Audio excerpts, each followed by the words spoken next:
उनका प्रभाव इन कोल्हान के सीटों पर क्या नजर आएगा? क्या जहां बीजेपी घुस नहीं पाई थी 2019 में, वहां बीजेपी कमल खिला पाएगी? कुछ सीटें मतलब ज़्यादा चौंकाने वाली सीटें आ जाएंगी एनडीए फोल्डर में, या फिर से यहाँ इंडिया गठबंधन अपनी सीटों को बचा पाएगा? जमशेदपुर लोकसभा सीट से शुरुआत करते हैं। बहरागोड़ा, घाटशिला, पोटका, जुगसलाई, जमशेदपुर पूर्वी और जमशेदपुर पश्चिमी, ये सारी सीटें सरयू राय को एक छोड़ दें। हालांकि उन्होंने सरकार को समर्थन किया था, बाद में वो जदयू में चले गए। तो ऐसे में क्या लग रहा है उदय? बहरागोड़ा से अगर बात करें तो बहरागोड़ा में क्या बीजेपी की सेंधमारी होगी?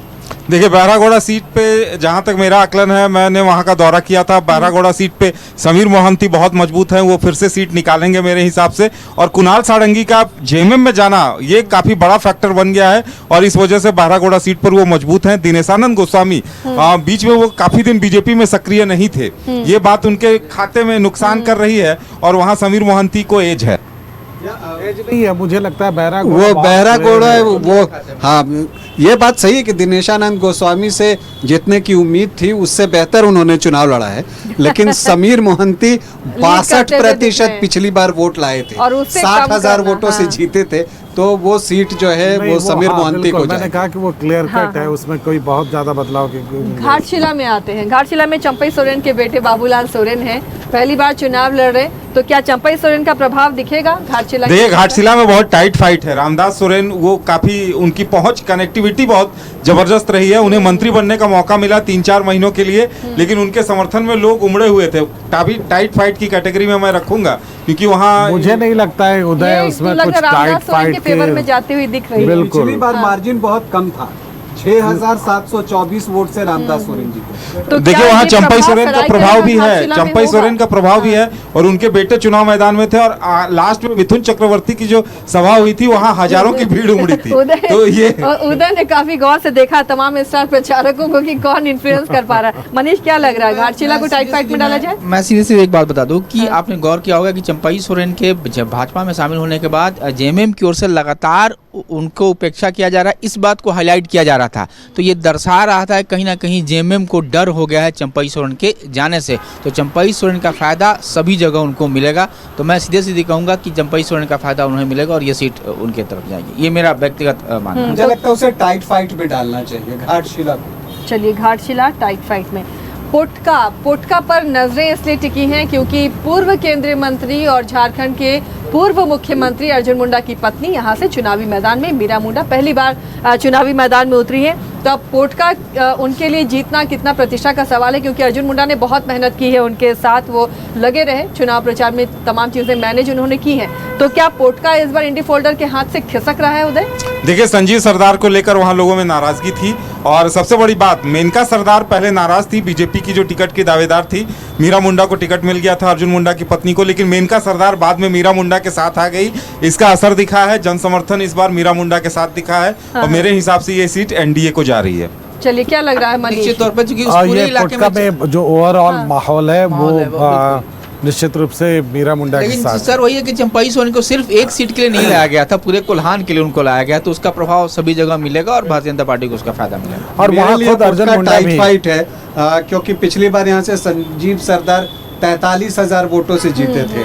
जब आंकड़े बहुत ज्यादा होते हैं तो थोड़ा सा लगता है कि कोई पार्ट पाएगा या नहीं। इतना मार्जिन जो है 34% बीजेपी को था, तो बीजेपी से कौन मेनका सरदार जो कि यहाँ से 3 बार जीत चुकी हैं चुनाव, तो वो भी कद्दावर नेता हैं बीजेपी की इस क्षेत्र से। भी हुई थी तो हाँ, यहाँ पर मेरे लिहाज से तो ये टाइट फाइट है। एज आप भले ही मीरा मुंडा को स्लाइड दे सकती हैं, लेकिन फाइट टाइट है यहाँ पर। अब बताइए फाइनल गंगेश जी, क्या किया जाए, एनडीए या टाइट फाइट? अगर आंकड़े जो भी हो, लेकिन माहौल बिल्कुल एनडीए के फेवर में दिख रहा है। एनडीए में रहने दिया जाए, के फेवर में। चलिए, अब जुगसलाई ये आजसू के हाथ में जा रहा है, आजसू के खाते में जा रहा है उदय, या फिर कुछ चेंज होगा? बिल्कुल, पिछली बार आजसू और बीजेपी में मुकाबला हो गया था, तो इन दोनों का वोट परसेंटेज देखा जाए तो जीत से बहुत ज्यादा था। इस बार रामचंद्र सहीस के साथ बीजेपी भी है, तो ये 100% श्योर है ये सीट आजसू के खाते में जा रही है। नहीं लगता किसी को आपत्ति होगी जुगसलाई के लिए, ये एनडीए को जाता हुआ नजर आ रहा है। जमशेदपुर पूर्वी, कितनी दिलचस्प ये सीट इस बार बन गई है। दोनों सीटों पर ही हम बात करें तो पूर्वी पे पहले बात करते हैं उदय, क्या लग रहा है? जमशेदपुर पूर्वी में देखिए वहाँ अजय कुमार का मुकाबला पूर्णिमा साहू से है, रघुवर दास की बहू हैं और पूर्णिमा साहू वहाँ काफी मजबूत हैं। अजय कुमार मजबूत कमजोर हैं ऐसी बात नहीं है, लेकिन उनके नाम का ऐलान बहुत लेट से किया गया। हाँ, हाँ। पहले से किया जाता तो उन्हें और मजबूती मिलती, लेकिन मेरे हिसाब से ये पूर्णिमा साहू निकाल लेंगे। और सरयू राय यहाँ से अब हट गए हैं तो लगता है कि बीजेपी के जो वोट हैं वो फिर शिफ्ट हो जाएंगे इधर। जी हाँ, शिव शंकर सिंह हैं वहाँ पर जो कि राजपूत वोटों में कुछ डेंट कर सकते हैं, लेकिन समीकरण यहाँ अजय कुमार को बहुत सपोर्ट करते हुए नहीं चलिए, दिखते तो ये हैं। मुस्लिम क्लियर है, सिर्फ NDA 6% है और बहुत ज्यादा जो है उनको यही वो एरिया है जहाँ पे समीकरण इधर उधर हो रहा है, जहाँ से आप सत्ता परिवर्तन की उम्मीद कर सकते हैं। तो जमशेदपुर पूर्वी वो जमशेदपुर का जो इलाका है पूरा, यहाँ पर जो बदलाव है ये संथाल में कमोबेश सीटें वहीं की वहीं रह वही जाएंगी, रहेंगी, लेकिन यहाँ बदलाव लेकिन होगा। यहाँ पर बड़ा बदलाव होगा। बदलाव बड़ा दिखने बदलाव लगता होगा। है। चलिए जमशेदपुर पश्चिमी अब बन्ना गुप्ता सरयू राय की जो जंग है, जो बयानबाजी, जो जुबान दराजी नजर आती रही है, वो यहाँ के वोटर्स भी अब उन नतीजों को या उन बयानों को देखकर प्रभावित हुए होंगे। क्या लगता है यहाँ पर सरयू राय पटखनी देंगे बन्ना गुप्ता को? फाइट है। सरयू राय बहुत मजबूत स्थिति में है। बन्ना गुप्ता उनको नुकसान पहुंचा दिया है बाबर खान केतली छाप ने और इस वजह से वो काफी परेशानी में थे। हाँ। लास्ट 2 दिन वो बहुत टेंशन में थे और मेरे हिसाब से सरयू राय सीधे 100% वो सीट निकाल रहे हैं। नहीं, मुझे लगता है कि मुझे लगता है ये टाइट फाइट में रहना चाहिए ये सीट। और मैं ये कहूँगा कि जदयू में ज्वाइन करने के पीछे कुछ सोची समझी उनकी रणनीति होगी, हाँ, उसका उनको सीधे वो फायदा बीजेपी होगा। में जाकर एनडीए का हिस्सा बनकर साथ में रहना चाहते हैं। ये भी देखना होगा कोल्हान में अगर कहीं मुस्लिम आबादी सबसे ज्यादा है तो वो जमशेदपुर पश्चिमी विधानसभा में ही आता है 28.4%। ये बात सही है कि बाबर खान उन्हें डेंट कर सकते हैं, लेकिन ये भी बात है कि कई बार स्ट्रैटेजिकल वोटिंग भी होती है, तो उस लिहाज से जो है इसे मुझे लगता है कि जमशेदपुर पश्चिम को टाइट फाइट में ही बिल्कुल टाइट रखना फाइट है। चाहिए। यहाँ ये पर किसी भी तरफ जा सकता है। हाँ, अभी आप नहीं कह सकते। चलिए देखिए, कौन 2 यहाँ टाइट फाइट में हो गई हैं। एनडीए 3 सीटों पर है और इंडिया 1 सीट पर है। चलिए 6 सीटें हो गई हैं। लोकसभा में 6 के 6 जो है वो बीजेपी हाँ। बीजेपी के पास। अब आगे बढ़े और अहम सीट सरायकेला की सीट, पूर्व सीएम चंपाई सोरेन बीजेपी की टिकट पर इस बार इस सीट में है। मुझे नहीं लगता कि उन्हें बहुत मुश्किल होगी अपनी सीट निकालने में। उदय, क्या वहाँ के हालात नजर आए, ग्राउंड से क्या रिपोर्ट है? बिल्कुल, सरायकेला चंपई रंग में रंगा हुआ दिखाता है, वहाँ कोई डाउट नहीं है। हाँ, हाँ। चंपई सोरेन वो सीट निकाल रहे हैं। चलिए सभी सहमत हैं, चंपाई को अगर दिक्कत नहीं प्रेम होगी। मार्डी ने ज्यादा डेंट नहीं किया होगा तो चंपाई सोरेन निकल जाएंगे, और अगर प्रेम मार्डी ने महतो वोटर्स में अच्छी सेंधमारी कर ली होगी तब परिणाम इधर उधर देखिए, हो वो सकता है। निकल जाएंगे ऐसा तो हम कह सकते हैं, लेकिन वो मार्जिन क्या हो वो थोड़ी मुश्किल बात है। उस पर जब वो जेएमएम से भी लड़ते थे तो मार्जिन आमतौर पर ज्यादा नहीं रहता था। पिछली बार था 15.6 का, मतलब 15,600 वोटों से जीते थे, क्योंकि तब आजसू ने भी उम्मीदवार उतार दिया था। नहीं तो मार्जिन वही 1,000, 3,000, 2,000 इसी तरह से रहता है। वहाँ पर मुकाबला हमेशा बराबरी का ही रहा है, और इसीलिए मैंने कहा कि यहाँ प्रेम मार्डी की भूमिका जो जेएलकेएम के प्रत्याशी हैं बहुत महत्वपूर्ण हो जाती है, क्योंकि यहाँ कुर्मी वोटर्स जो हैं वो 14% के आसपास हैं। यहाँ के जो अगर वो वोटर्स 2-3% हैं रंजन जी, इधर-उधर कर दें तो क्या वो मुश्किल सा। चंपाई का फेस देख के वोट दे रहे होंगे, दिए हैं, देखिए, या ये फिर naturally बड़ा फेस तीर है। धनुष हाँ, को देखा या है बड़ा उन्होंने? फेस बड़ा है, फेस है तो और वो- सिंपैथी है उनके वो तो साथ। एडवांटेज वो है मिलता ही है, advantage। प्लस सीएम के पद से वो हटे हैं तो एक वो जो सहानुभूति का वोट होता है अब वो वो भी जाता प्रचार है। किया गया कि इन्हें हटाया गया, जबरन जी हाँ, हटाया गया, इनके जी हाँ, साथ जी हाँ। नाइंसाफी। चलिए चाईबासा की सीट, गीता कोड़ा यहाँ कमल खिला रही है उदय। गीता कोड़ा वहाँ बेशक मजबूत स्थिति में है। हाँ, गीता बालमुचू है, और इधर बिल्कुल चाईबासा में देखा जाए तो चाईबासा में भी फाइट कही जा सकती है, और फिलहाल मेरे हिसाब से वहाँ किसी को एज देना सही नहीं होगा। वहाँ मुकाबला कड़ा है। वहाँ दीपक बिरुआ है चाईबासा सीट पे, जो काफी बड़े चेहरे जेएमएम के हैं। मेरे हिसाब से वहाँ दीपक बिरुआ को ही लीड मिलनी चाहिए। तो वो बिल्कुल वो इंडिया गठबंधन में जाना चाहिए। मुझे लगता है दीपक बिरुआ जीत का चौका लगाने वाले हैं।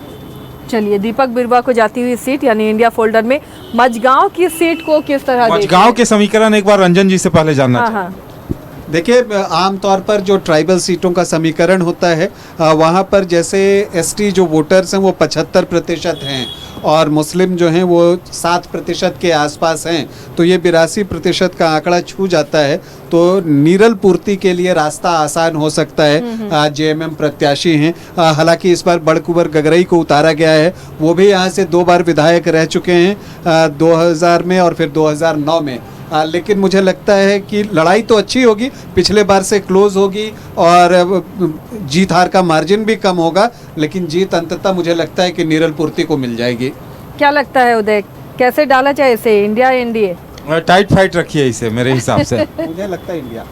लेकिन देखिए वहाँ पे मेजोरिटी में, लेकिन जो कि हाँ। चंपाई सोरेन फैक्टर, बीजेपी इतनी नासमझ नहीं होगी, रणनीति के तहत उनको लाया गया है। उम्मीद है कि सारे उस इलाके में उनका काफी प्रभाव पड़ेगा, क्योंकि पिछले बार आजसू अलग था, जेवीएम भी अलग था, तो ऐसे में एज मिलेगा ही इंडिया। देखिए मनीष, चंपई सोरेन को बहुत सारे समीकरण को सामने रखकर लाया गया था, लेकिन ये भी मानना होगा कि उनकी अपनी सीट और उनके अगल-बगल की जो सीटें हैं, उनके जो बेटे की सीट थी, उसमें वो काफ़ी उलझे रहे और इसके बाद फिर आसपास के इलाकों में गए। पीएम भी वहाँ लेकिन कैंपेन काफी में पहले गए। से लगे हुए थे चंपाई से। हाँ, संताल हाँ। को भी इनसे साधने की कोशिश की गई, संताल में भी चूंकि इन्होंने चौपाल बड़े लगाई। ट्राइबल फेस हैं, तो नेचुरली उनका जो उपयोग है वो तो हर तरफ किया ही जाएगा, इसमें कोई संदेह नहीं है।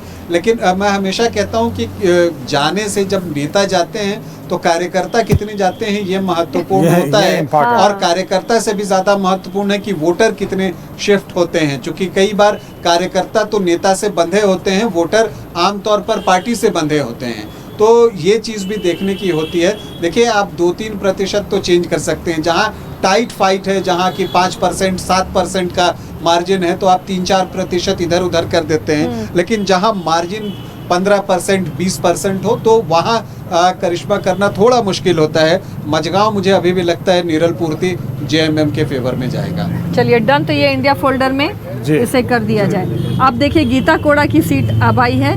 जगन्नाथपुर में गीता कोड़ा कमल खिला रही है या फिर जनता नाराज दिखेगी, क्योंकि लोकसभा चुनाव में कुछ कमाल नहीं हो पाया। जगन्नाथपुर के समीकरण थोड़े उलझे हुए हैं। देखिए, मधु कोड़ा की ये परंपरागत सीट रही है, वो चुनाव जीते हैं, उनकी पत्नी गीता कोड़ा भी चुनाव जीत चुकी है, लेकिन वहाँ लोग थोड़े कनेक्ट करते हैं वहाँ जेएमएम से, या इस तरह से कनेक्ट करते हैं। दीपक बिरुआ का भी प्रभाव है, लेकिन मधु कोड़ा ने इस बार अपने जातीय वोटर्स जो हैं हो समुदाय के, उनसे ये आग्रह किया था कि यहाँ मुकाबला काफ़ी जोरदार है, काफ़ी तगड़ा है। तो मेरे हिसाब से जगन्नाथपुर को तो मैं अभी टाइट फाइट में रखूँगा। देखिए, लोकसभा का चुनाव और विधानसभा चुनाव अलग होता है। विधानसभा में लोकल फैक्टर ज़्यादा ये करते हैं, मधु कोड़ा हैं तो उनके गीता कोड़ा को एज मिलेगा, मेरा व्यक्तिगत।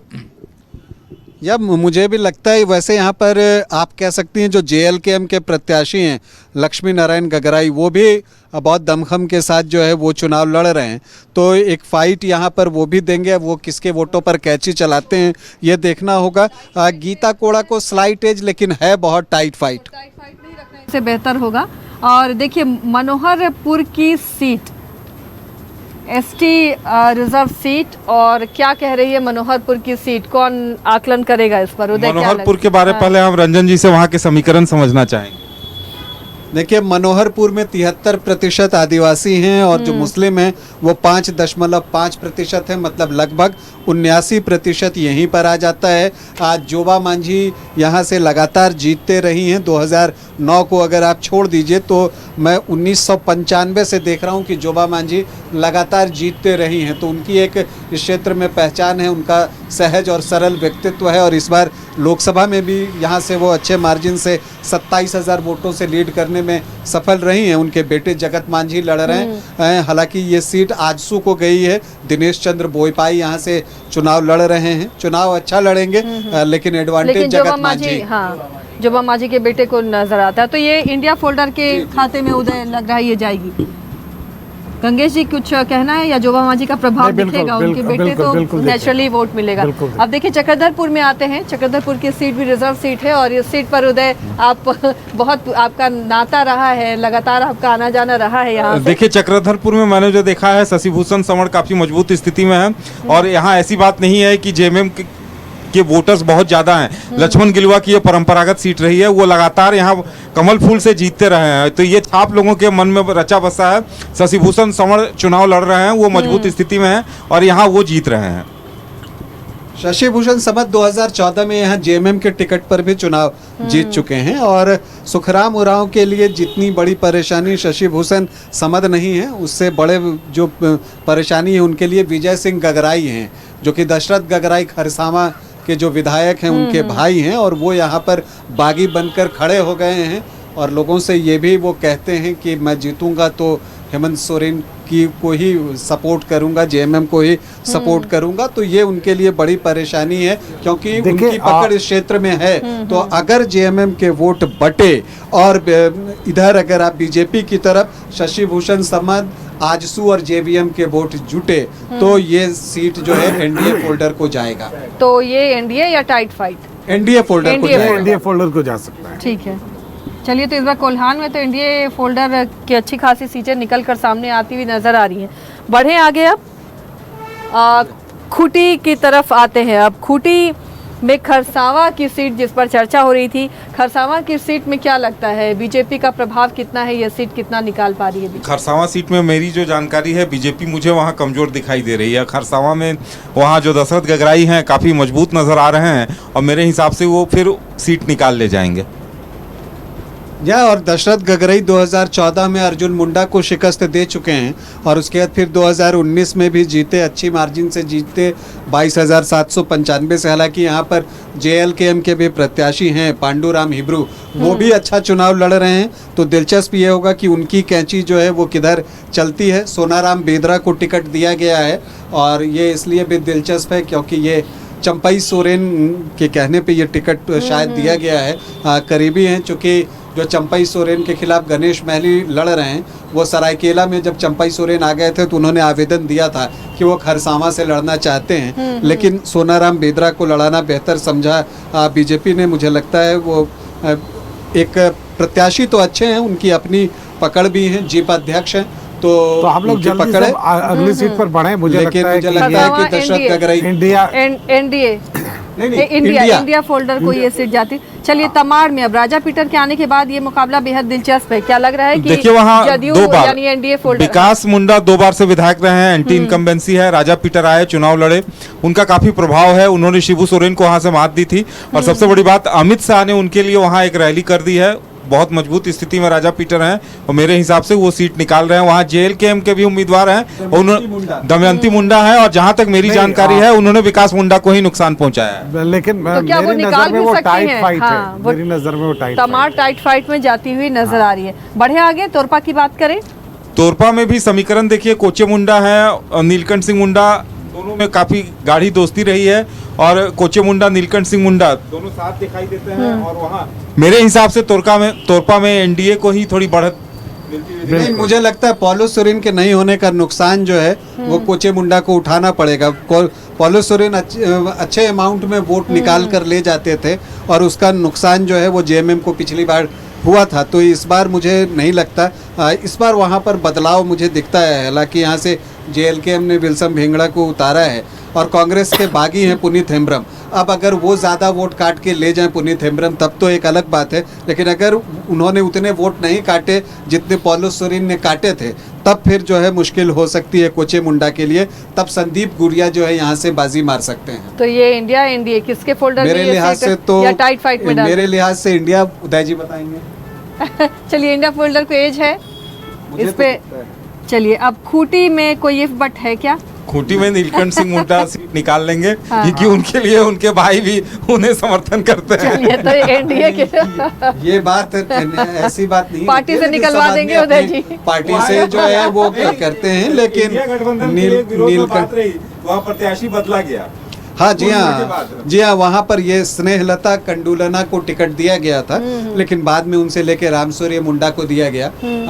तो कद के लिहाज से नीलकंठ सिंह मुंडा का कद चलिए, वो जो है एनडीए को बहुत एज- हाँ। ऊंचा है, तो वो इसलिए एक कोई दिक्कत नहीं। स्वाभाविक हाँ, पसंद है वहाँ तो की। सिमडेगा और कोलेबिरा में क्या दिखता है यहाँ पर कांग्रेस या झापा? हाँ। एंटी इंकम्बेंसी फोर्स वहाँ काम कर रहा है। सीएम के प्रोग्राम में भी बहुत लोग नहीं पहुंचे थे, तो मैं इसे एनडीए, चूंकि वहाँ पे झापा भी है, वहाँ पे हाँ, झारखंड पार्टी झापा भी NS है। तो एनओस काटेंगे, जीत नहीं हो सकती, लेकिन सिमडेगा में हार कांग्रेस की होगी। एनडीए फोल्डर में चांसेस है, कोलेबिरा जा सकता है दोबारा एनडीए के जी पास। हाँ, यहाँ आर्यन का नुकसान पहुंचाएंगे और यहाँ पर भूषण बाड़ा के लिए मुश्किलें हैं। श्रद्धानंद बेसरा ऐसे भी पिछली बार जो है बहुत कम वोटों से हारे थे, 285 वोटों से ही हारे थे, तो मुझे लगता है कि यहाँ सिमडेगा एनडीए को बीजेपी एज है। और कोलेबिरा में क्या लग रहा है सिंह? रिपीट हो सकता है, वहाँ पर इंडिया रिपीट हो सकता है। यानी फिर से कौन गाड़ी यहाँ पर हाँ, कमाल करेंगे। चलिए, ये इंडिया फोल्डर, तो खूंटी में इंडिया फोल्डर की 3 सीटें हैं, एनडीए 2, टाइट फाइट में 1। अब लोहरदगा मांडर की सीट, दिलचस्प सीट। क्या शिल्पी नेहा तिर्की रिपीट हो रही है या फिर सनी टोपो कड़ा मुकाबला कर रहे हैं? देखिए, दिलचस्प मुकाबला है वहाँ। सनी टोपनो मुकाबले में है। सनी टोपनो बहुत मजबूत होकर उभरे हैं और शिल्पी नेहा तिर्की को कड़ी चुनौती दे रहे हैं। मेरे हिसाब से वहाँ टाइट फाइट की स्थिति है। बहुत टाइट फाइट है वहाँ पर, और चलिए। इस बार बहुत मुश्किलें हैं। और मांडर में। हालांकि लेकिन नेहा शिल्पी बंधु तिर्की का तेज गढ़ तर्रार कहा है। जाता है, पार्टी डिपेंड नहीं कुछ उस करती, तरह वहाँ के बंधु का वीडियो फेस डिपेंड। हाँ। वायरल हुए हैं। हाँ। जब बंधु तिर्की के सामने ही लोगों ने बहुत सारा विरोध किया है। वो वो तस्वीरें भी स्लाइट आई। एज आप दे सकती हैं शिल्पी नेहा तिर्की को, लेकिन लेकिन टाइट फाइट सनी है। लेकिन टाइट टोपो फाइट ने है। बहुत बढ़िया लड़ाई लड़ी है और वहाँ पर वोटर्स थोड़े से डिवाइडेड दिखे हैं। ट्राइबल वोटर्स की मैं बात कर रहा हूँ, तो इसलिए ये टाइट फाइट में बहुत टाइट तो फाइट है। सीसई, जिग्गा, सारन, होरो या फिर बीजेपी या कमल खिलेगा, क्या लग रहा है उधर? अरुण उरांव बहुत मजबूत स्थिति में सिसई में है। पढ़े लिखे पूर्व आईपीएस रहे हैं और उनकी पारिवारिक पृष्ठभूमि भी बहुत मजबूत है। इसका उन्हें फायदा मिलेगा। सिसई सीट मैं एनडीए को देना चाहूँगा। हालांकि पिछली बार 23% का गैप था हार जीत में। जिगासु सारन होरो जो है वो आपको 38,418 वोटों से जीते थे, तो एज क्या मार्जिन इंडिया? बहुत था।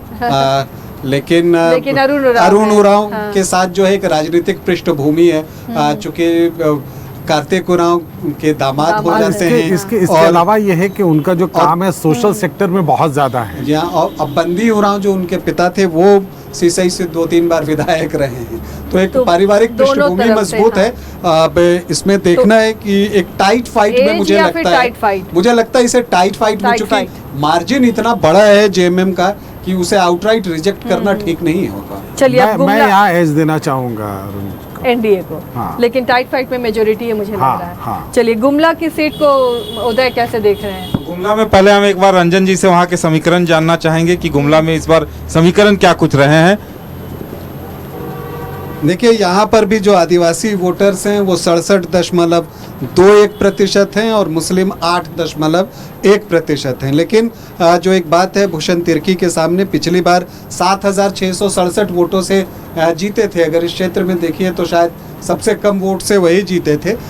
और इस बार सुदर्शन भगत को उनके खिलाफ जो है बीजेपी ने मैदान में उतारा है, जो पूर्व सांसद हैं। उनकी एक अपनी यहाँ पर पकड़ भी रही है और ये क्षेत्र उनका रहा है, यहाँ से वो विधायक भी रहे हैं। हाँ। तो अब देखना, मिशिर कुजूर जो है वो बीजेपी के बागी बन के खड़े हैं, तो वो कितना डैमेज करते हैं। अगर वो डैमेज नहीं करेंगे ज्यादा तो फिर तो सुदर्शन भगत निकल सकते हैं। तो अगर एनडीए उन्होंने डैमेज कर दिया हाँ। तो मुश्किल होगी। तो टाइट फाइट में ही मुझे लगता है। टाइट फाइट ये उदय लगता है गुमला टाइट फाइट है या फिर एनडीए को एज बिल्कुल, है? मेरे हिसाब से देखिए वहाँ मिसिर कुजूर बहुत अच्छी पैठ थी उनकी। अब बीजेपी ने क्यों नहीं उन्हें टिकट दिया ये मुझे नहीं पता, लेकिन उन्होंने कहीं न कहीं नुकसान पहुंचाया है। सुदर्शन भगत मुश्किल में है वहाँ। मिसिर कुजूर वहाँ घर घर तक पहुंचे हुए थे। 5 साल उन्होंने बहुत काम किया था। चलिए, बिशुनपुर को किस तरह देख रहे हैं? बिशुनपुर की सीट बिशुनपुर में भी देखिए वहाँ चमरालिंडा और समीर उरांव के बीच बहुत ही टाइट फाइट है। कुछ कहा नहीं जा सकता। वहाँ समीकरण उलट लेकिन पुलट हुए हैं। चमरा तो देखिए, निर्दलीय अशोक कमाल भगत करते आरएसएस रहे और हैं, उदय। अशोक भगत आरएसएस और बीजेपी के काफी बड़े चेहरे माने जाते रहे हैं, लेकिन उन्होंने चौंकाने वाले तरीके से चमरालिंडा को अपना समर्थन दे दिया। ये बात हैरान करती है। तो तो फिर बहुत से टाइट फाइट है, चमरालिंडा? बहुत टाइट फाइट कह सकते हैं वहाँ। देखिए, अमरजन जी क्या लगता है, चमरालिंडा को एज दिया जाए, इंडिया को एज दिया जाए? देखिए, चमरालिंडा के लिए जो है शिव कुमार भगत जो हैं वो कांग्रेस के बागी होकर खड़े हुए हैं और जगन्नाथ उरांव जो हैं वो यहाँ पूर्व थाना प्रभारी थे, तो वो भी चुनाव लड़ रहे हैं, निर्दलीय लड़ रहे हैं। ये दोनों कितना डैमेज करते हैं चमरा लिंडा को, इस पर बहुत कुछ निर्भर करेगा। तो इसलिए मुझे लगता है कि इसको आप टाइट फाइट में रख सकती हैं। फाइट लोहरदगा, ये भी क्या टाइट फाइट में है? बिल्कुल, मुझे चलिए, लगता है पहले लोहरदगा वन साइडेड जा रहा था। ये लोहरदगा हाँ। लोकसभा में सारी सीटें टाइट फाइट में ही जाती हुई नजर आ रही है। लोहरदगा में मेरे हिसाब से देखिए आजसू बीजेपी का गठबंधन इस बार बहुत मजबूत स्थिति में है और एंटी इनकम्बेंसी मुझे दिखी है रामेश्वर उरांव को लेकर, क्योंकि आम लोगों तक उनकी कनेक्टिविटी बहुत बेहतर नहीं थी। तो लोहरदगा में मेरे विचार से तो इस बार आजसू को लीड है। लोहरदगा में नहीं, लेकिन टाइट फाइट में मेजोरिटी दिख रही है। मनीष, कुछ आप कहना नहीं चाहिए? नहीं, लोहरदगा टाइट में फाइट में रामेश्वर नहीं, आप जी एनडीए को आप कह सकती हैं, क्योंकि रामेश्वर उरांव के खिलाफ एंटी सरकार के इनकम्बेंसी खिलाफ भी दिख तो रही एंटी है। इनकम्बेंसी है। तो क्या करना आप गंगेश जी, फाइनल डिसीजन बताएंगे, टाइट फाइट है या फिर एज देखिए, एनडीए? एज देना चाहिए इसमें एनडीए को। एज देना चाहिए। चलिए, टाइट फाइट से है सीट एनडीए एक। वहाँ लेकिन मैं अभी भी जो है उसको वहाँ एक फैक्टर है, देखिए सुखदेव भगत और भगत भी जब दोनों बार वहाँ, लेकिन वहाँ सुखदेव भगत और रामेश्वर उरांव के बीच होड़ रही है। सुखदेव भगत हाँ, को बहुत साथ नहीं दिया। लेकिन ये भी बात है कि वहाँ पर जब भी कमल किशोर भगत पहले भी लड़े हैं तो वो मार्जिन बहुत ज्यादा नहीं रही है, कुछ 100 वोटों की ही रही है, इसलिए वहाँ पर वो टाइट फाइट ही है। चलिए, अब पलामू बढ़ा जाए। पलामू में डाल्टनगंज, विश्रामपुर, छतरपुर, हुसैनाबाद, गढ़वा, भावनाथपुर, ये विधानसभा सीटें हैं। तो इस लोकसभा में कौन कौन सीटें किसके खाते में जाती हुई नजर आ रही हैं? उदय, डाल्टनगंज क्या लग रहा है? डाल्टनगंज में देखिए चुनाव जब हो रहे थे तो स्थिति थोड़ी एनडीए के विपक्ष में नजर आ रही थी, लेकिन योगी आदित्यनाथ जी की सभा हुई, उससे वहां समीकरण बदले हैं और वहां पे आलोक चौरसिया जो बीजेपी के कैंडिडेट हैं उन्हें लीड मिलती हुई दिखाई दे रही है। गंगेश जी का बहुत रंजन जी लगाव बताएं। रहा है डाल्टनगंज में। गंगेश जी, क्या लगता है? देखिए, डाल्टनगंज में निश्चित रूप से हालांकि दिलीप सिंह नामदारी हमारे मित्र भी हैं, उस पॉइंट ऑफ व्यू से भी मैं उस सीट को देख रहा था और बहुत इंटरेस्टिंग था वो। उन्होंने अच्छी लड़ाई लड़ी है, लेकिन मुझे नहीं लगता कि या वो ट्रायंगुलर फाइट है, ट्रायंगुलर और फाइट बहुत है, टाइट फाइट और है। वहाँ पे और उसमें केएन त्रिपाठी भी 2009 के बाद चुनाव निकाल सकते हैं, ऐसी स्थिति भी बन रही है, क्योंकि मार्जिन बहुत कम होगा वहाँ पर। मार्जिन टाइट बहुत फाइट कम में होगा, डालने से बिल्कुल बेहतर टाइट होगा। फाइट है। विश्रामपुर में क्या लग रहा है? विश्रामपुर की सीट किसके खाते में जाती हुई दिखती है? समीकरण बहुत उलझे हुए हैं वहाँ। 2-2, 3-3 चंद्रवंशी प्रत्याशी हो गए। रामचंद्र चंद्रवंशी हैवीवेट दिग्गज प्रत्याशी माने जाते रहे, लेकिन इस बार वो त्रिकोणीय नहीं चतुष्कोणीय मुकाबले में फंस गए हैं। अब अगर बीजेपी के साइलेंट वोटर उनका साथ देते हैं तो वो सीट निकाल सकते हैं, लेकिन वहाँ टाइट फाइट है। रंजन जी, जी हाँ, वही वहाँ पर भी वही बात है। बीजेपी से रामचंद्र वहाँ भी- चंद्रवंशी, नरेश वहाँ- प्रसाद सिंह, सब बहुत सारे कॉर्नर वहाँ पर खुल गए हैं। तो अब ये 5 कोण अगर खुल जाए, वहाँ जागृति दुबे बहुत अच्छा चुनाव लड़ रही हैं, निर्दलीय हैं। पिछली बार अंजू सिंह ने बहुत अच्छा चुनाव लड़ा था, इस बार वो समाजवादी पार्टी के टिकट पर हैं। तो यहाँ राजेश आज जो वोट पड़े हैं, उस point राजेश of view से भी मेहता अगर आप यहाँ सोचें। पर बीएसपी भी चौंका सकता है, ये मानकर चलिए, या तो बीजेपी या बीएसपी इसमें से तो भी कोई ये तो निकल टाइट सकता फाइट में है। बनती जब हुई वो है टाइट सीट फाइट है। ही रखना होगा, चलिए। क्योंकि मल्टी कॉर्नर में तो कोई भी यहाँ पर जिसने 40,000 वोट ले आए वो जीत गया। हाँ, सही बात है। अब छतरपुर में आते हैं। छतरपुर में कमलेश सिंह अब बीजेपी की टिकट से क्या कमाल कर छतरपुर में पाए? राधाकृष्ण किशोर हैं। हाँ, राधाकृष्ण किशोर कांग्रेस हैं। से। तो यहाँ पर किस तरह की फाइट दिख रही है अब? वहाँ भी देखिए छतरपुर में फाइट दिख रही है। वहाँ जो महिला प्रत्याशी हैं वो ममता काफी, भुइयां। पुष्पा देवी, वो काफी मजबूत स्थिति में है। मेरे हिसाब से उन्हें लीड है। रंजन जी ज्यादा बेहतर बता पाएंगे। चलिए, यहाँ एनडीए को लीड देना बेहतर वहाँ होगा, क्योंकि देखिए वो यहाँ जीतती पर भी रही। मुश्किल, चूंकि हाँ। यहाँ का जो रिकॉर्ड है ना वो बड़ा अजीब है। हर अगले चुनाव में राधा कृष्ण किशोर जीत जाते हैं, तो पिछला चुनाव वो हारे हैं, तो उस लिहाज से उनकी बारी आ रही है। हाँ, हाँ। हालांकि पुष्पा देवी को पुष्पा पिछली बार देवी अच्छा मजबूत वोट मिला था, कैंडिडेट हैं, हाँ। और ममता देखिए, भुइयां की एक- चर्चा इन्होंने की, क्योंकि वो वहाँ पर समाजवादी पार्टी के टिकट पर वो भी चुनाव लड़ रही है, जो अभी लोकसभा आरजेडी के टिकट पर लड़ी थी। तो यहाँ पर भी कई कॉर्नर जो है पुष्पा देवी वो भी खुले हुए RJD से दिखाई दे रहे BJP में आई हैं, है, और तो- आरजेडी भी यहाँ पूरे दम से लड़ रहा है। विजय कुमार यहाँ पर हैं और पिछली बार उन्होंने भी अच्छा प्रदर्शन किया था। तो वही है, जहाँ तो टाइट मल्टी फाइट- कॉर्नर हो जाता है तो टाइट बहुत फाइट मुश्किल है, हो हाँ। जाता है बताना। चलिए, अब हुसैनाबाद, अब कमलेश सिंह की बारी आ गई है। बीजेपी में जाने के बाद वो कमाल कर रहे हैं या फिर देखिए, वहाँ- ये सबसे ज्यादा चौंकाने वाली सीट है। यहाँ कौन जीत जाए कहना मुश्किल है। यहाँ भी समीकरण उलझे हुए हैं, चतुष्कोणीय मुकाबला है और कौन निकालेगा कह नहीं सकते। इसे टाइट फाइट मेरे विचार से। और गढ़वा यहाँ कमलेश सिंह, संजय सिंह यादव आरजेडी से, कुशवाहा शिवपूजन मेहता, और समझिए कि बीएसपी ने यहाँ चुनाव कैसा बना दिया कि मायावती यहाँ प्रचार करने के लिए आई, उसके बाद चिराग पासवान यहाँ पर प्रचार करने आए, क्योंकि यहाँ जो एससी वोटर्स हैं वो लगभग 35% के आसपास हैं। आरजेडी का अपना समीकरण है, बीजेपी का अपना समीकरण है, और इन सब के बीच विनोद सिंह जो कि बीजेपी के बागी हैं और कर्नल संजय जो बीजेपी के बागी हैं, वो किसी का खेल खराब कर सकते हैं। तो यहाँ पर कुछ भी बताना बहुत मुश्किल। चलिए, इसलिए मैंने इसे टाइट फाइट में इसे डाल दिया है। गढ़वा हॉट सीट इसलिए क्योंकि मंत्री मिथिलेश ठाकुर यहाँ पर हैं। अब गढ़वा की जंग कितनी दिलचस्प हो गई। गढ़वा आप भी गए, क्या लगा वहाँ पर, क्या मिजाज है वोटर्स का? गढ़वा मैं उसे टाइट फाइट में रखूंगा। मिथिलेश ठाकुर ने बहुत मेहनत से, बहुत मजबूती से चुनाव लड़ा है। हालांकि लोग वहां बदलाव करते रहते हैं। गिरिनाथ सिंह की भी मौजूदगी है क्या जो इसलिए वहां नुकसान होगा? मिथिलेश ठाकुर को नुकसान हो सकता है। नहीं तो मिथिलेश ठाकुर को, अगर गिरिनाथ सिंह नहीं होते तो वो बहुत मजबूत स्थिति में होते। गिरिनाथ सिंह की वजह से सारा समीकरण वहाँ उलझा है। तो और ये देखना होगा कि गिरिनाथ सिंह एक्चुअली वोट कितना लाते हैं। अगर उनके वोट ज्यादा नहीं हुए तो सबसे पहले तो वो अपने स्वजातीय वोटर्स काटेंगे, और अगर स्वजातीय वोटर्स उन्होंने काटा तब तो बीजेपी को नुकसान होगा। लेकिन अगर एक बार जो आरजेडी का ट्रेडिशनल वोट है, अगर वो उसमें घुस गए, जैसा कि 2014 में वो घुस गए थे और तब वो दूसरी पोजीशन पर आ गए थे और तब सत्येंद्र नाथ तिवारी जीत सके थे, तो इस बार एक उसी कॉम्बिनेशन की तरफ देख रहे हैं। बैठ है गिरिनाथ सिंह की, तो तो अगर वो वही भी वोट देखना है। काटे, हाँ, एम वाई समीकरण अगर साध लेते हैं तो मुश्किल मिथिलेश ठाकुर के लिए। हाँ, वही मैं कह रहा हूँ कि अगर लेकिन इस बार वो आरजेडी से नहीं है। लेकिन नहीं, एक वो बार नहीं है, समाजवादी लेकिन पार्टी से उनका व्यक्तिगत रिलेशन अच्छे हाँ, रहे हैं। हाँ। उनकी देखिए, छवि व्यक्तिगत वैसी नहीं रही रिलेशन है। पर बहुत हाँ। वोट नहीं होते, ये भी मानकर चलिए। लोग अपनी पसंद की पार्टी को ही वोट करते हैं। तो इसीलिए है कि इसलिए उन्होंने समाजवादी पार्टी चुना कि मुस्लिमों को उनको वोट देने में कोई परेशानी ना हो। लेकिन क्या ऐसा हुआ, ये एक बड़ा सवाल है। चलिए, अब पहला जिला जा रहा है जहाँ पे हम कह सकते हैं भवनाथपुर भी बहुत टाइट है, बिल्कुल वैसी कि जिसमें कि पूरी की पूरी सीटें टाइट फाइट में है, और यहाँ पर की है, चाबी है सत्ता की। ये बहुत इंपॉर्टेंट जिला है। अगर ये सारे टाइट फाइट एक तरफ चले जाएं तो समझिए कि जिस तरफ भी ये टाइट फाइट गई वहां पे वो, चूंकि आप कहीं पर भी एज नहीं दे सकते। नहीं, भावनाथपुर में तो और है, आप एक एरिया में जाइएगा पूरा आपको भानु प्रताप शाही मिलेंगे, दूसरे एरिया में जाइएगा पूरा जो है आपको वो छोटे राजा मिलेंगे। तो बहुत मुश्किल है वहां पर रखना। आप अगर मान लीजिए गलती से एक उसी एरिया में होकर आ गए तो आपको लगेगा कि यहाँ तो क्लीन स्वीप है, लेकिन फिर जब आप दूसरे में जाइएगा तब आपको पता चलेगा। बहुत ही वहां पर टफ फाइट है भवनाथपुर में। जोगी जी की सभा ने वहाँ थोड़ा माहौल बदला है। टाइट फाइट है, लेकिन वहाँ भानु प्रताप शाही को थोड़ी एज भी है। एज है। बाद के दिनों में हजारीबाग बढ़े अब, हजारीबाग बरही में क्या है? एनडीए को आप दे सकती हैं मनोज यादव को, क्योंकि हाँ, विपक्ष का जो वोट है वो बढ़ गया है। चलिए, बरही एनडीए।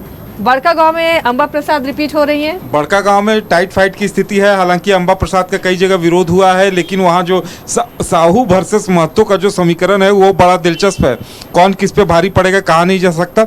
लेकिन इससे पहले 2 बार आजसू चुनाव लड़ रही थी, इस बार बीजेपी के टिकट पर प्रत्याशी वही हैं, तो ये परिणाम चौंकाने वाला हो सकता है। रंजन जी, यहाँ पर एक्चुअली आप देखिए तो जेएलकेएम से जो प्रत्याशी हैं बालेश्वर मेहता, वो थोड़ा सा अंबा प्रसाद का काम आसान कर सकते हैं। लेकिन वहीं पर जो झापा से मुख्तार अंसारी और एआईएमआईएम से मोहम्मद शमीम हैं, वो उनके लिए मुश्किलें बना सकते हैं। तो टफ फाइट में इसको रख सकते हैं आप। लेकिन मुझे लगता है इंडिया फोल्डर को यहाँ एज देना चाहिए, ऐसा लग रहा है गंगेश जी। क्या बड़का गांव टफ फाइट है, लेकिन मार्जिन जो है यहाँ पर बहुत ज्यादा मुझे लगता नहीं है। और योगी जी की सभा के बाद जो है यहाँ पर थोड़ा सा पोलराइजेशन भी मानकर चलिए कि हुआ होगा। तो क्या इसे टफ फाइट में रखा जाए? एक नाराजगी थी पहले में, लेकिन बाद के दिनों में वो नाराजगी दूर हुई, ये भी मानना होगा।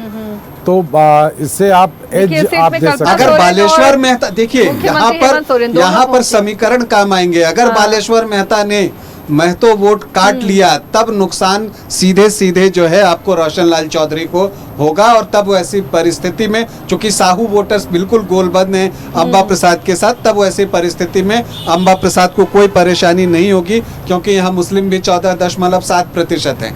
लेकिन अगर जेएलकेएम का प्रदर्शन बेहतर नहीं हुआ तब वैसी परिस्थिति में बिल्कुल टाइट फाइट होगा। चलिए, तो ये टाइट फाइट में हाँ, डाल देना ये चाहिए। बेहतर है कि इसको लेकिन टाइट अभी फाइट भी में इंडिया डालें। फोल्डर को मेरी तरफ हाँ, से उसमें भी आप एडवांटेज है, एज है और एज है। अंबा यहाँ से निकाल सकती है। रामगढ़ की जंग देखिए, ममता देवी अब फिर से आ गई हैं चुनावी मैदान में और उनके सामने सुनीता चौधरी हैं। दोनों महिलाओं के बीच में जेएलकेएम के प्रत्याशी भी किस तरह की फाइट उदय यहाँ देख रहे हैं। देखिए, रामगढ़ में अभी तक जो इतिहास रहा है, आजसू बीजेपी जब जब साथ रहे हैं बहुत मजबूत स्थिति में रहे हैं।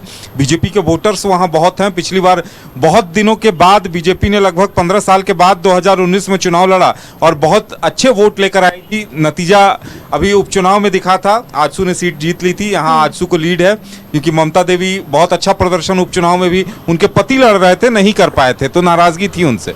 यहाँ जेएलकेएम के प्रत्याशी भी अच्छा चुनाव लड़ रहे हैं। और यहाँ परमेश्वर महतो युवाओं में है वो कैंची चलेगा रामगढ़ तो में, हाँ, रामगढ़ में बेनिफिट इसका एनडीए को प्रभाव है। मिलेगा। हाँ, रामगढ़ में प्रभाव है और एनडीए को बेनिफिट इसका मिलेगा। हाँ बिल्कुल, ये यहाँ पर इसको एनडीए को देना चाहिए हम लोगों को।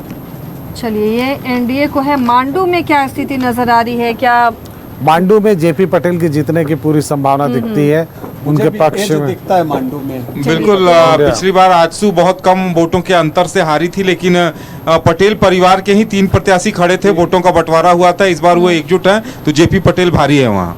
और अब हजारीबाग पर चर्चा कर लेते हैं। यहाँ पर पेच फंसा हुआ नजर आ रहा है। क्या लग रहा है, मनीष जायसवाल के सांसद बनने के बाद ये थोड़ी मुश्किल हो गई है या ट्रायंगुलर फाइट जैसा कुछ? देखिए, जो ग्राउंड रिपोर्ट है वो बहुत अलग है। प्रदीप प्रसाद एक समय बहुत आगे दिख रहे थे, लेकिन जब ये खत्म हुआ पूरा चुनावी माहौल और वोटिंग के डे तक चीजें बदली थी और कांग्रेस भी बिल्कुल रेस में आकर खड़ी हो गई थी। तो आप ये नहीं कह सकते, और साथ में शहरी वोटों को निपटाने के लिए हर्ष जो खड़े हुए थे, हर्ष मेहरा, उनकी वजह से भी थोड़ा नुकसान हुआ है। तो उनकी वजह से ये इस सीट को हम टाइट फाइट में रखेंगे। बिल्कुल टाइट फाइट कह सकते हैं, लेकिन मेरे विचार से हजारीबाग चूंकि बीजेपी का गढ़ NDA बीजेपी को का गढ़ रहा गढ़ है है। और वहाँ लोग बीजेपी माइंडेड हैं, तो इसका फायदा प्रदीप प्रसाद को मिलता हुआ दिख रहा है। नहीं, और प्रदीप प्रसाद की व्यक्तिगत बात कीजिए तो जब वो 2014 में मनीष जायसवाल के खिलाफ लड़ रहे थे, तब भी वो 62,000 वोट लाने में सफल हुए थे, 31% वोट। और जब पिछली बार मुन्ना सिंह जेवीएम का एक बैनर था उनके पास, तो उन्होंने 15.5% वोट लाए थे। तो मुझे लगता है कि मुझे तो एज यहाँ पर प्रदीप प्रसाद को दिखता तो है। क्या इसे टाइट फाइट से हटाना होगा? नहीं, वो ठीक है, टाइट फाइट ही ठीक है, है। वहाँ पर अंतर बहुत ज्यादा नहीं होना हाँ, है। ये ग्राउंड जो आपके रिपोर्टर्स की रिपोर्ट है उसके अनुसार मैं बता रहा हूँ। हमारे जो रिपोर्टर हैं वो उनका कहना है कि मामला थोड़ा नजदीकी हुआ है। चलिए, तो पहले अब निश्चित रूप से बहुत एडवांटेज दिख रहा था हजारीबाग में। तो ये सीन है। देखिए, सभी 81 विधानसभा सीटों पर जो आकलन हमारे नजर आ रहे हैं, अलग अलग लोकसभा सीटों में ये स्थिति नजर आ रही है। तो फिलहाल इसे फाइनल जोड़ लिया जाए। टाइट फाइट में बहुत सारी सीटें आ गई हैं, लेकिन देखिए, टाइट फाइट में वो सीटें हैं। देखिए, टाइट नूतन, आप फाइट थोड़ा में क्लोज करिएगा, ये बोर्ड टाइट दिखाइए। फाइट हाँ। में वो सीटें हैं जिनके बारे में हम आश्वस्त नहीं हैं, लेकिन आप ये मान कर चलिए कि इसमें 70% लगभग वो सीटें हैं जिसमें एज हम लोग बता रहे हैं कि इंडिया गठबंधन को है। तो इसको जब आप कैलकुलेट करेंगे ये ओवरऑल, तो ये ध्यान में रखना होगा कि ये कैलकुलेशन भी ध्यान में रहे हमारे। चलिए, तो एक बार फाइनल आंकड़ा इसका NDA निकाल का लिया जोड़ जाए। लेते हैं। एनडीए की सीट है और 9 29 और इंडिया गठबंधन की तो सीटें बहुत कम नजर आ रही हैं। 3 1 4 5 6 7 8 9 17।